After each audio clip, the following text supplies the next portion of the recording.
Got it, eh? It's a good fish, bro.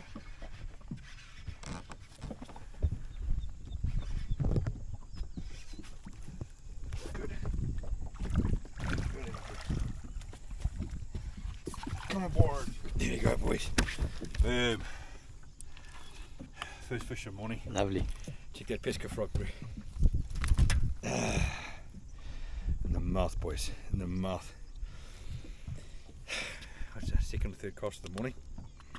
Pesca, dog frog, hollow body frog. In the mouth. It's quite a skinny guy, right? Just got a bit of an imperfection there. Lovely fish, bro. Very lekker. So guys, I just want to introduce you to the Pesca dog frog. It's a hollow body frog, catches dogs, boys.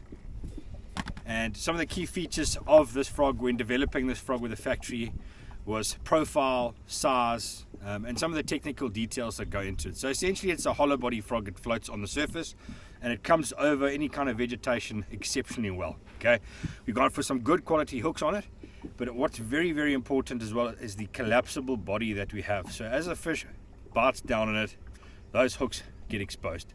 So we've got the way that we've lined up the hooks, it's incredibly weedless. Comes over grass, over timber, any kind of sort of cover or vegetation. It really comes over very, very well. So from a practical application of fishing up shallow at this time of year, you know, towards the end of the summertime, early autumn, you fish up shallow feeding on bait fish, and this is just skitting on the surface. You can twitch paws, and it just sits on the surface like that. Comes over the stuff, like I say. So you've got the weedless properties, so you can't really get much else in there, and that's where this really comes into its own. In terms of the plastic that we've used, you know, you'll see a couple of things that's quite frustrating. The guys that know a lot about sort of hollow body frogs, it's quite frustrating. You buy them out the packaging and then you see guys putting them in a pot of boiling water and they're boiling them on the stove and these kinds of things, just to try and soften that plastic, because you've got to have that balance between weedless properties. If they're too soft, they get hung up. If they're too hard, you just don't get a good hook set. So we spend a lot of time getting this particular plastic right, so it's got the right amount, the sort of thickness to it, so it's got a nice collapsible body, ensuring a good hook set every single time.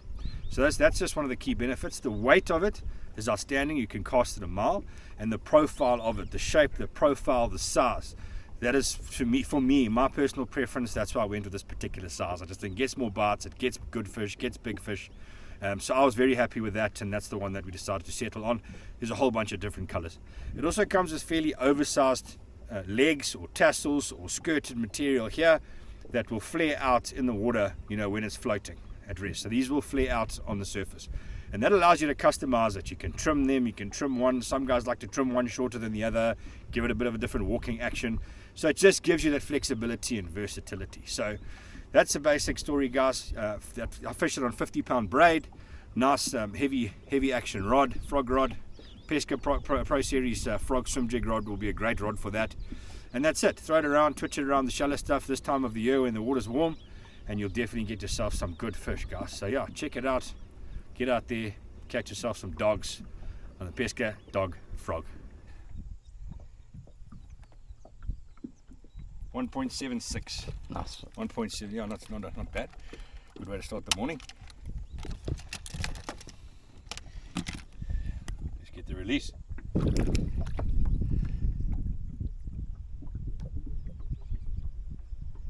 Cheers, dude. Thanks for that. Pesca dog frog bass. Cheers, dude. Bang. Very good.